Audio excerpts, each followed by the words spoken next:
Okay, so we're back. So welcome everybody to the final session. We are super excited to be bringing this home with a wonderful CEO and founder, Charles Barron, who is a Dartmouth alum, which is very exciting. So Charles is he's the co-founder and VP at Farmers Business Network. FBN is on a mission to create a future of farming that puts farmers first by democratizing information, providing unbiased analytics, and creating competition for farmers' business. He has a BA, like I said, from Dartmouth College and an MBA from Harvard Business School. And we are really excited to have him here with us. So with that, Charles, the next 20, 30 minutes are yours. Great. Well, great to be with you guys. Thanks so much for including us. Good to be back at Dartmouth virtually. I'm sitting in California here. So what I wanted to do is give everyone a kind of walkthrough of what FBN is and what we've been doing. As Matt mentioned, we got started about 5 years ago from scratch, and we really launched the company 4 years ago. We are a farmer-to-farmer network that helps farmers and family farms be more profitable by solving some very basic information problems and market problems in the world of production agriculture. Let me make sure I get our screen set up correctly. So hopefully you can see my screen, and I will get going. Okay, so what is FBN first to get started, and why was it created? And I'll explain how we operate and what we do for farms. But firstly, why is there a need for FBN? Well, this is the very basic situation that's facing every farm in the United States, basically, which is that farm income has been in the decline since its peak in the early part of the decade, when there was a massive run-up in commodity prices caused by a commodity super cycle, but then also a drought in 2012. But every year since then, effectively, we've seen farm incomes go down considerably, and at the same time, you've had farmers facing higher input prices in things like seed and crop protection chemicals, and then also in other factors like land.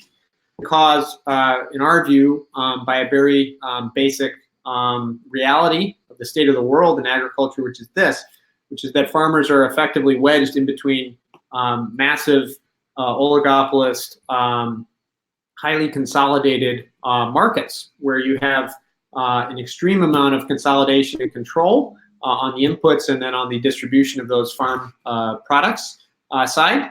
And you have a extreme amount of information asymmetry, where the farmer knows less than the market, has less market power. It also makes the least money. They have the worst economics, the worst net income of any of those players they do business with. So very simply, what FBN does is it does this, goes from this to this, where it connects farmers together, gives farmers more of a stake, levels the playing field, and solves very basic information and market problems. Okay, so we're about 8,000 farms now around the US and Canada, or over 8,000 farms. All told, it's about 31 million acres, so a little larger than the state of Pennsylvania. That's in FBN, that's participating in the system, either buying through the system or sharing data. We've processed about 200 million acres of data as of this point, precision files.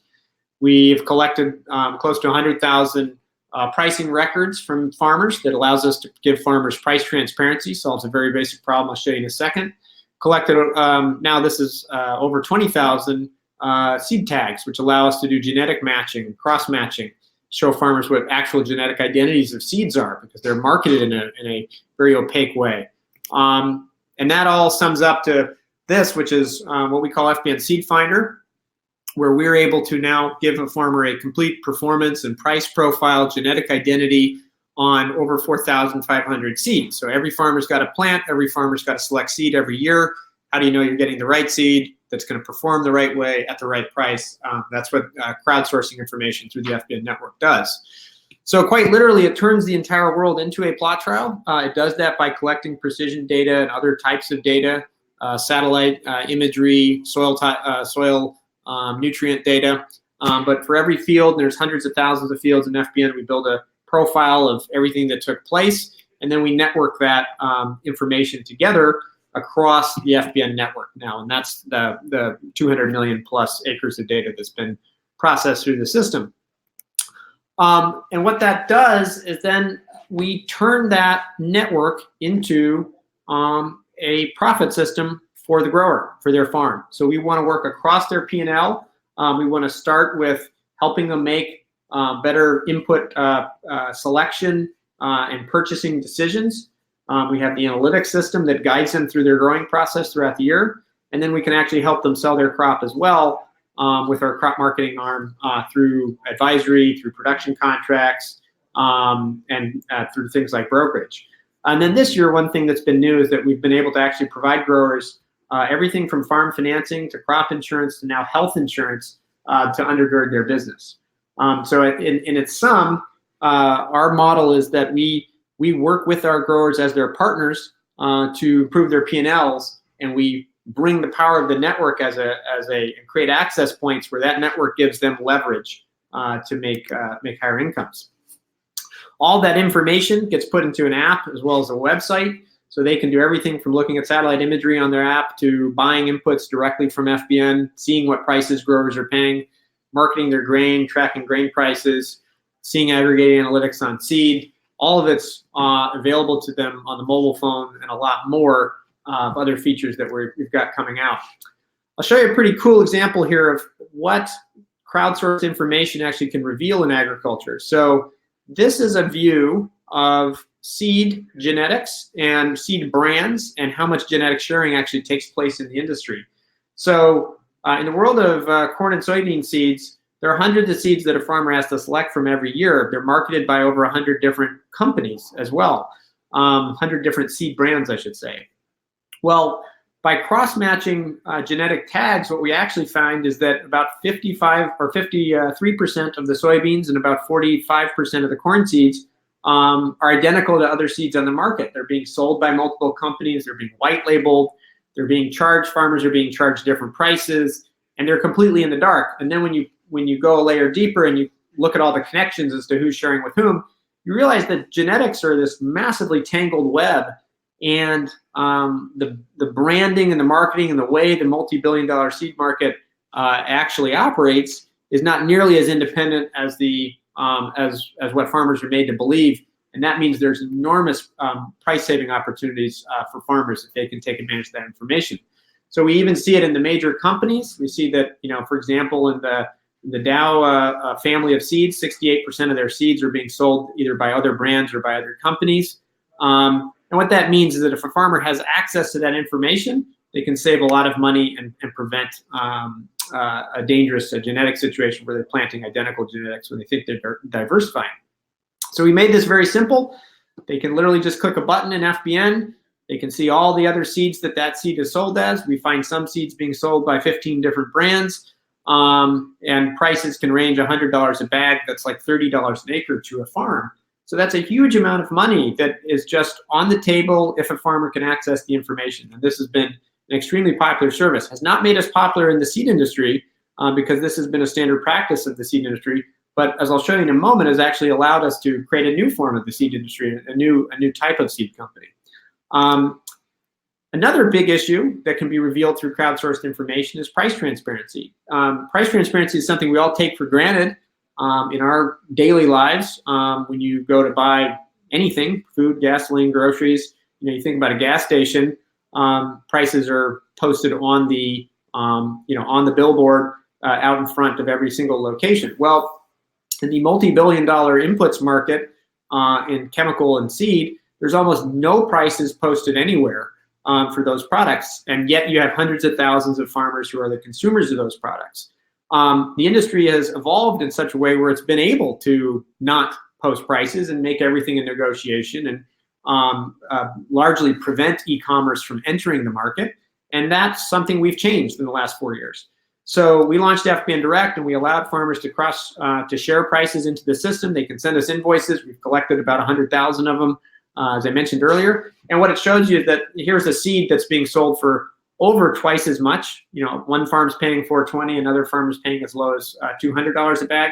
That's an enormous difference. It's not explained by just local supply and demand. It's explained by all manners of discounting and negotiating, and the fact that a farmer doesn't fundamentally know where a fair market deal is. Now, this may not be a big thing in some products that you buy. You may, and you're talking about a, just say a plane ticket or something that's a couple $100, but an average farm is spending, and a corn farm is going to spend between about a $90 and $150 an acre on seed. So that could be, if for a 3,000 acre farm, that could be, $400,000 or $500,000 or more. So you're talking about hundreds of thousands of dollars of potential savings and price gouging that can take place here. And that's something that information really empowers growers with as well. And we do that for both seed and chemical. Okay, we bring in satellite imagery as well. I'm just going to blasting through the kind of analytics that we provide farmers, but here's an example of how real-time satellite imagery combined with that precision data is helping a grower make a fungicide application. Then you can actually turn that imagery into something like a yield prediction. So on every field, we're in the middle of planting right now. Genetics are going in the ground. We're able to watch that planting take place through data being shared via APIs. We can then start the yield prediction process based on the genetics, the soil type, the planting temperature, the planting date, historical performance of that region and those genetics, and a variety of factors, and then watch it through the season with imagery and as other data comes in. So that allows a grower not only to, from the beginning of the year, use the FBN system to select seed, to select the right genetics, to make sure they're not getting paying an unfair price, to make sure they're not duplicating genetics, to actually tune their population, and then watch that crop throughout the year and make sure that it's performing optimally. In the world of farm business, so one aspect of FBN is analytics and decision making, and then the other is actually making the business of farming better. And I've talked about price transparency in seed. Here's what it looks like in some popular chemicals.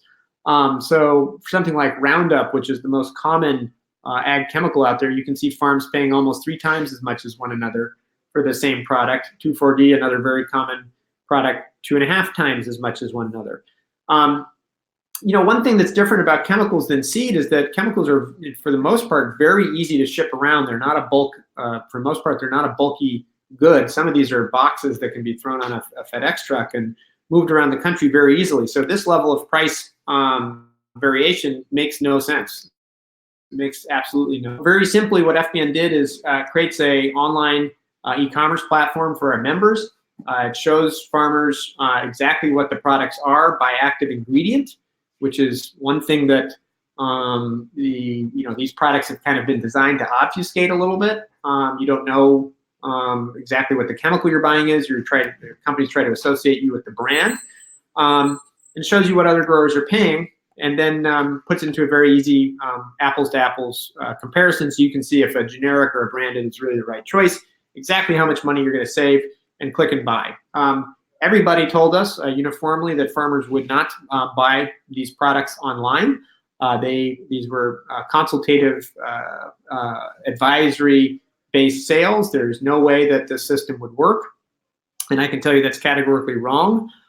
We've seen, many farms come in and purchase tens or even hundreds of thousands of dollars via the website, via the mobile app, as they get comfortable making those kind of purchase decisions. So even in a major purchase like an input, e-commerce really brings a tremendous amount of efficiency to the grower, convenience to the grower, but most importantly, it brings transparency and the confidence in the pricing, because we have a national pricing model where we do not have the haggling, and that so we do not have those kind of price variations in the market that the industry creates. Okay, I'm going to talk about seed really quick, and one of the things that we've done this year. So we started in inputs in the world of ag chemical because it was easier for us to get started there. And then farmers asked us to do seed. Well, a lot of seed companies weren't very excited about FBN in the model because we were, of course, advocating for genetic transparency and price transparency, and they had a big dealer model. But more importantly, they were locked in around these trait patents. So if I'm a small seed company licensing traits from a large company, I have very little flexibility into how I actually price or distribute that, and what territories I can distribute that. So I actually, in most cases, can't sell that product online. So a lot of seed companies simply their hands are tied. Unfortunately, they're prevented from competing openly, and that hurts farmers. So biggest problems in seed from us is oligopoly pricing power, which is driven by these expensive traits and the patent portfolios around genetic traits, the lack of transparency, the wide gulf between the breeders and farmers, which causes prices to be vastly higher than they should be, and other factors like relabeling and zone pricing. So what the seed industry looks like today kind of starts over here with the technology developer, then goes to the breeder, the companies then take that seed, produce or market the seed, then distributor, retailer, salesperson, farmer, okay? And we wanted to create a different model, which is basically breeder to farmer, okay? And that's what we call the F2F genetics network. It stands for farmer to farmer, and it is the core of the FBN system as well, which is that we are a farmer to farmer network. We want to put our members as close to the breeders as possible, cut out as many of the steps as possible, lower the price as much as possible, and provide a level of transparency that's never been there before, so growers have more confidence. So it's both a development system and a distribution system. So farmers, we work with a variety of independent breeders and seed companies. We in-license genetics into the platform. We select the genetics. We distribute direct to our growers, ship direct to their farm.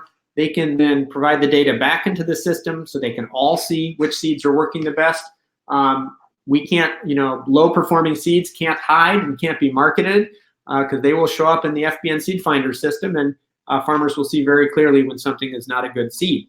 So that creates a two-way accountability back and forth between the breeders and the farmers. So that's the FBN F2F Genetics Network. It's built on a set of principles that are what we think is common sense, but in some cases are very disruptive and radical, which is that we should have a farmer-driven, breeder-direct seed model. We should have a yield system that allows you to get yields on conventional non-GMO products without having to pay expensive trait fees. You should be able to know the genetic identity and parental lineage of your seed, which you're not able to do today. And you shouldn't have the haggling and lack of transparency in the pricing. That's what the system was built on. It allowed us to launch seed this year for as low as $99 a bag in corn, which is up to 70% less than, or even 100% less or more than a bag of conventional corn seed. I'm sorry, a bag of traded corn seed, which can range up to the $400 range. So not 100%, but close to it. We have GT soybeans, so this is post-patent traded soybeans. And because it's post-patent, we can distribute in a more flexible manner. So here's an example where we allow farmers to actually keep their seed. So we allow a farmer to bin, run, and keep traded soybean seed. This is one of the most controversial things in the seed industry of the last 20 years when seed companies started cracking down on farmers for trying to keep their soybean seeds. And then we've added alfalfa, we now have sorghum, and we now have the ability to actually distribute traded seed as well. So I've just blown through that very quickly. Then also, we do have a crop marketing arm, which involves full spectrum market intelligence, advisory, and contracting. And the vision there is that by being able to help farmers with their revenue side of their business, as well as their cost side of their business, which is really what the inputs and operations side are, that we can help optimize their production. So we can create a production contract for a grower that's a spec product. It can tie back to either a seed that we carry or that we can go find for them from a partner. We've done this in high oleic soybeans. We've done this with our conventional non-GMO corn and soybeans. We've done it in things like yellow pea, which goes into meat substitutes, and actually bring the grower an end-to-end solution, which includes everything from the contracting to the financing to the genetics to bring them that crop. And so that's a very fast-growing part of FBN as well. I should note on seed, one thing I would note on seed here is that we went from a cold start last year saying we're going to start a seed group in the winter to delivering seed to hundreds and hundreds of farms this spring. So started the group, got the genetics, built the model. We're able to launch that to hundreds of growers this spring, and it's gone very successfully. And so now we're actually seeing that crop growing. We do specialty contracting in a range of different crops. Again, same model, provide our growers closer access to the market and help them take advantage of data and traceability. One thing we're able to start doing with that is actually sustainability tracking. So this year we announced a partnership with Tyson's Foods, where we're helping Tyson's do tracking and then performance improvements across their footprint of grain that they consume for their operations. So that's a new program that we started as well. One last thing I'll mention that we started this year is unrelated to agronomics, but it's very related to farm income, which is the core problem that we work on through our network, and that's health. So 10% of farms have no health coverage. In some industries, in some parts of farming, it's very high. It's 40% more. 72% of farms have a second job just for the health. So healthcare is one of the fastest growing costs on the farm that the farmer actually has the least control over. A farmer can try and change the seed they plant or the amount of nitrogen they use, but they have basically no control over their health costs. So through our network, we were able to build a program that provided farmers insurance, and we launched that this year. We found we were able to save farms in some cases as much as 40% on their healthcare costs. Very commonly, we're saving them 20, 30% or more. And so that could be $1,000, $2,000 a month or more going right back to the pocket of a farm. If you're a 1,000-acre farm and you're spending $20,000, $25,000, $30,000 on your healthcare premium, that is eating an incredible amount of your actual net income and what you're living off. So if I can save you $5,000, $6,000, $7,000, $8,000 a year, you have to think about that in terms of acreage value. How many acres does that equal? Do those savings equal? And the answer is a lot. So that's the quick run through of FBN. I didn't get into everything. I'm happy to take any questions. The goal is to create a more profitable, sustainable family farm. We're doing that through building a very large network. We're doing that through information, using data science. We're doing that through breeding.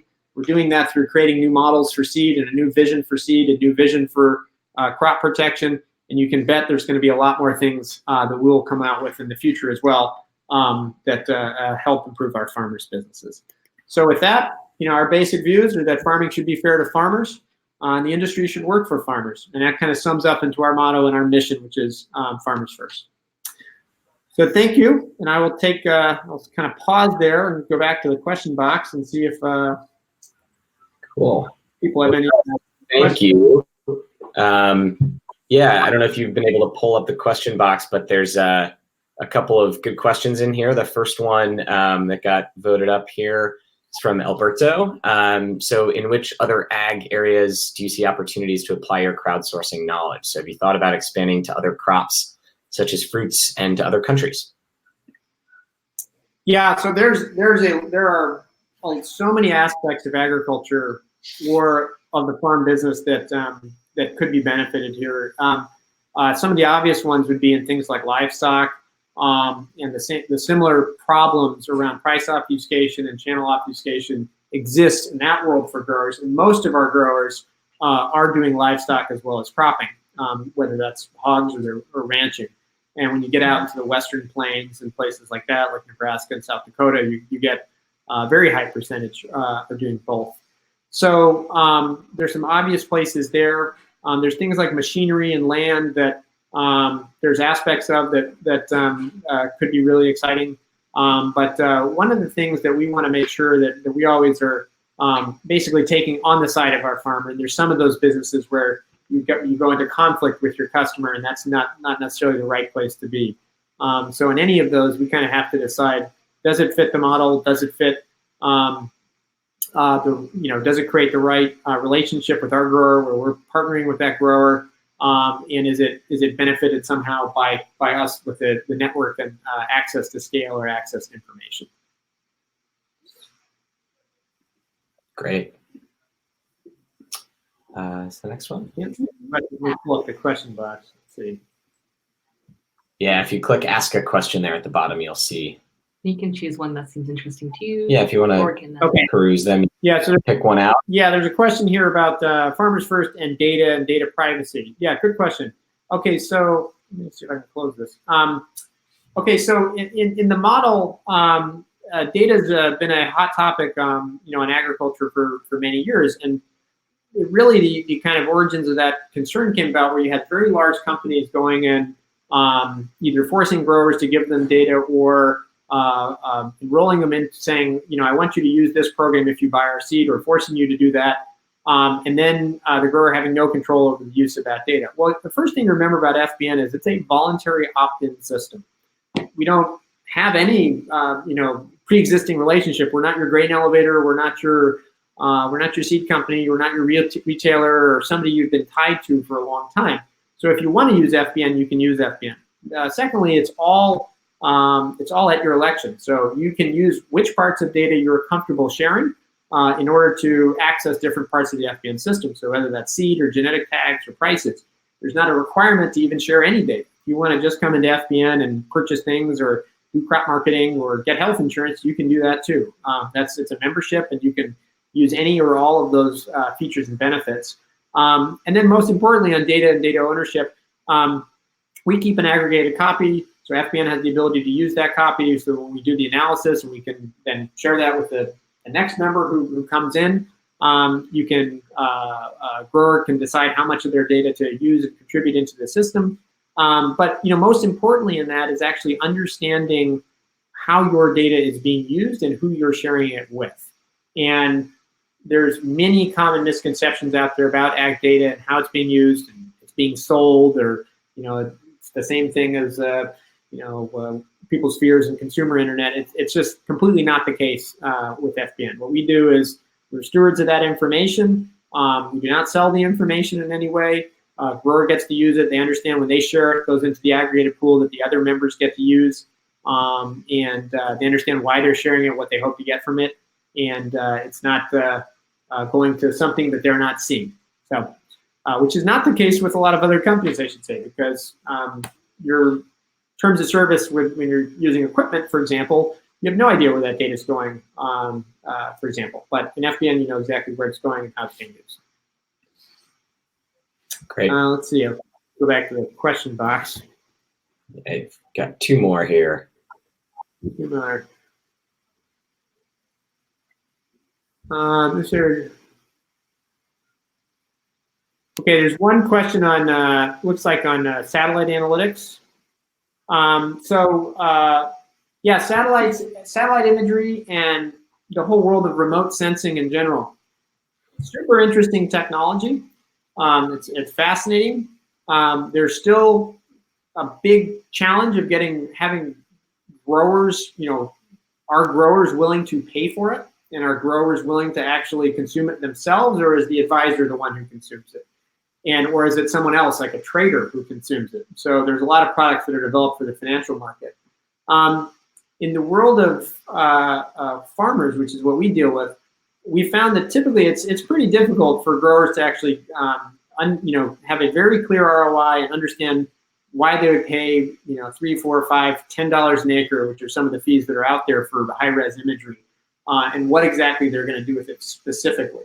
And is it just another information stream that they have to manage?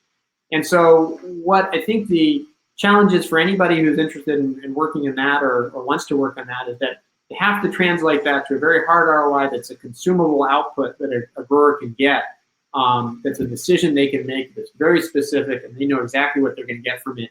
That's been, I think, the challenge that a lot of companies have faced there. We provide satellite imagery in our system. We've looked at just about every system. We use some high-res stuff for some of our own internal agronomic development. We continue to experiment with it. But growers like using it at a basic level for scouting. It's different in specialty crops or orchard crops where there's a much more higher financial pain point that a grower can solve with imagery. But in the world of commodities, it's still not yet there basically for a mass market application. People use it for basic scouting basically at this point. Great. So one more question, if you want to that one to close it out. Okay, so one question is about international expansion. So we've been very heavily focused on the U.S. and Canada. They're enormous markets. We always used to get asked, when are you coming to Brazil and Argentina? And I'd say, when are we going to Texas? Because there's 13,000 farms in Texas, and California and the Pacific Northwest. enormously large markets here in the U.S. But we're kind of figuring out how the FBN model would adapt in different countries, because it likely wouldn't be exactly the same thing, but there are elements that would be highly transferable. So not every system has the same infrastructure of data that you can use, like weather or soil data, like the US and Canada do, where there's national data sets that allow people to interact pretty easily. But using things like remote sensing, using things like satellite and other aspects could be easily done in other countries. So, for the moment, we've been very heavily focused on US and Canada, making sure our growers are as happy as possible here. But eventually, yeah, we will be going to more countries and soon. Awesome. Great. I think I have one last question, just because it's really thematic to this whole conference, and you're the last speaker, so curious to hear your thoughts. A lot of the speakers here have been coming from California, particularly the Bay Area. Wondering about your perspective on, especially FBN, given that you're closer to the growers than a lot of other speakers. What is the relationship like when so many of these companies in AgTech are coming from California, and how do you try to bridge that divide and address that potential source of conflict? Yeah, that's a great question. So firstly, you have to decide if you want to be in the Bay Area for technology reasons or things like that. You have to decide, why do you really want to be in the Bay Area? What do you really want to do here? I had grown up here, so basically I was here for personal reasons in the past. But I also have a family involved in agriculture in Nebraska, and gotten to know it through that way. No matter what you do, you have to have an incredibly close relationship with growers and spend tons of time with growers. The worst mistake you could make, if you're interested in starting a company in agriculture, is to assume that you're going to create a technology or a website and that's going to be it. It's not going to work. It's just not going to work. It's not the way agriculture works. It's a local, personal business. There was a time when I felt like I knew every member in FBN. It's hard to do that anymore, but I spend a tremendous amount of time on the road, at farm shows, out with our growers, at meetings on their farms, and you just have to do that. If you don't understand who you're working for, you will not be successful doing it. And so, no matter where you are or where you start, that's really key. It doesn't matter if you're in Boston or you want to be in California or you want to be in Des Moines. You have to have a very close relationship with your customer, and that's the best possible understanding you can have when you get going. Great. Well, thank you so much. This is really helpful and great response. Appreciate your time. Thanks, Charles. Yeah, Charles, thank you so much. It was great having you back at Dartmouth virtually. Great. Well, thanks for inviting me, and enjoy Green Key weekend. Thanks so much. We'll hopefully hear from you soon. We're gonna say goodbye, and Rachel and I are gonna do some closing thoughts. So thanks again, Charles. We'll hopefully talk to you soon. Great. Thanks, guys. All right. So we're still live. Great. So everyone who's still here, sorry, did you have? Oh, no, I didn't know if we were on this break session. We're good. Yeah, we're good. So we're not switching sessions, but for everybody who's still on, Rachel and I think just want to express a huge thank you, and we're gonna have some closing thoughts to just finish off the first ever virtual summit on AgTech, which is pretty cool. So if you guys bear with us one sec, I'm going to share our screen. Entire screen, share that. Great. Okay. So again, thank you all for attending the 2019 Virtual Summit on AgTech. Are you going to take this, or was I going to take this? I was going to take this. Great. So we wanted to come right back to where we started. This has been such an amazing few days of conversations, content, and insights. And I think when Rachel and I first decided that this was something worth pursuing, we talked about this at the beginning, that defining what agriculture technology means was a really pivotal part of this quest. And this first question about what the values are that anyone in this space is coming into it with. So two different people, what is agriculture technology? Is it about finding new innovations? Is it about pursuing something in a more sustainable or regenerative fashion? Is it discovering new technologies, new ways of doing things? In some cases, is it reverting back to old ways of doing things and having a different definition of innovation? And ultimately, and we've thrown this question out to a few people about, optimism or pessimism about the future. And I think as I reflect on all the conversations we've had over the these last few days, there's a theme of certainly more optimism, I think, than pessimism, from my view, and also this really massive Venn diagram of all of these values. I think there's overlap for some, there's divergence for others, but in general, I think there's a lot of complementary, values that people are walking into this space with, and they're finding ways to bring them together or pursue them in their own lanes. But everyone seems to, kind of have a sense of what's happening in the space overall, and a vested interest in, a future of food and agriculture that serves, not just an individual interest, but a global interest. I think that's kind of a big theme and takeaway that I've had over the last few days. Which gets us into, I think, this question of objectives as well. Yeah, I think these objectives really do speak to those values. So I think a lot of the companies that we've heard from, whether it's from Row 7 or from some of the companies working in precision agriculture, Indigo Ag, for example, Farmers Business Network just now, they'd all say, yeah, yields are great. Human nutrition is great. Superior taste is great. Lower energy consumption is great. But it's really a matter of trade-offs. And all of them seem to be balancing the different ways that you can get about improving sustainability, improving all these objectives that Matt just mentioned. So there are some really interesting conversations over the past couple of days where I think back to the first one, the second panel with Row 7, and we also had Aero Farms, and we had Daniela from Tech. Really a matter of, hey, everybody wants to improve sustainability. We want to have a better environment, but you have to balance, okay, transport costs, local farming. You might want something closer to cities. What does food access look like? So essentially, all of them really getting at similar objectives in many cases, many different ways of getting there.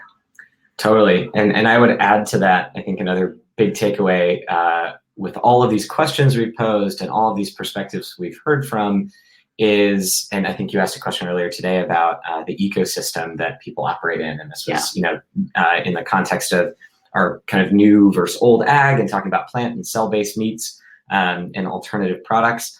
And to me, there's this sense of a really complex value chain within agriculture and food that I hope we brought out, a number of those areas of interest. And I think what excites me about that is that there's so much opportunity at different parts of that chain and ways to pursue interests and values and objectives within that that are all really, really exciting. So it definitely left you with a lot to everybody who's watching. We haven't given you a clear definition of AgTech. Yeah. We have all the downstream stuff that we haven't really dealt with. We've accomplished a lot here. We also leave a lot to you to figure out, hey, there's a lot of complexity here. There are a lot of players. There are some that are represented here, others that are not. What do you do with it? At the very least, we hope we left you with a bit of a lexicon for the field. And what are the terms that you should be looking up? What are the areas that you should be exploring? What resonates with you? What are the trade-offs that you've identified that you might feel are really prime for opportunity, but also really challenging? So lots left to you. Yeah, I think I have a giant list of things to start diving into. Yeah. Great. So with that, we just wanted to recap a little bit. This has been, like we said, what we believe is the first ever virtual summit on AgTech, and at least the first virtual summit and conference we've hosted here from Tuck and Dartmouth, and unbelievable turnout and representation. So we just wanted to thank all of you who are with us and who have been with us. We had 284 people attend and register, representation from over 20 countries, which spanned almost every continent, potentially everyone, I'd have to look, but really impressive. And a third of our attendees were students, and then it was a big mix. We had people, managers and representatives from individual companies. We had some who decided not to identify themselves, but lots of investors and entrepreneurs and some folks from academia, to really a wide spectrum, and that was our whole intention. So I think we brought together the group of people that we were hoping to. So thanks to all of you for being with us. And I think if we do get all continents it does bring up the point that there's a lot of opportunity in AgTech in Antarctica. So exactly. Push that to you guys. Just want to thank our benefiting organizations for working with us to make sure that we could use them in publicity. We're also super pumped that we get to donate to you. We'll talk with you afterwards, but lots of money. And thanks to you guys for registering and donating. We love that we can take this conference and make it into something that's benefiting really the ultimate people who matter, which is farmers, consumers, people across America and the world more broadly. Okay. So a couple of final closing items and logistics. So how to stay engaged. So in terms of replays and sharing. So all of the sessions are going to be live here on Crowdcast for replay when this is all said and done. I think a lot of you have figured that out already, but feel free to share that. We are going to continue to host on Crowdcast for a while, potentially indefinitely. And what we'd love is for you to tell people about this. Get on the list, and we are hoping that we can carry this forward into next year and beyond. So share all the great content. If you learned something, point people to that panel, that talk. We'd love to see more people engage and that 284 number tick up over the coming months. In terms of contact, both Rachel and I, have a strong interest in this space from our own perspectives and own different angles. We're graduating here from Tuck, but would love to stay in touch with anyone who has attended or has an interest in the space. You can't click on this, but those are our LinkedIn URLs.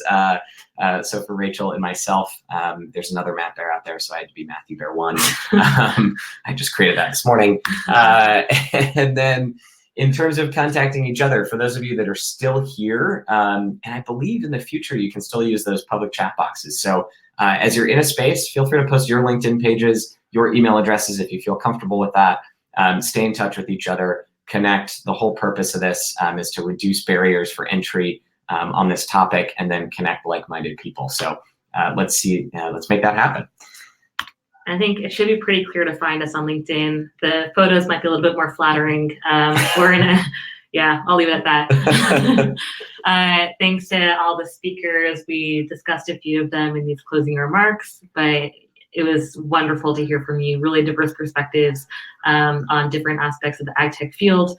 All of you equally, thank you. Yeah. And then last but not least, we have to send a massive thank you again to all of the folks here at Tuck and at Dartmouth who have helped make this happen. First and foremost, the Center for Private Equity and Venture Capital, who without this would not have existed.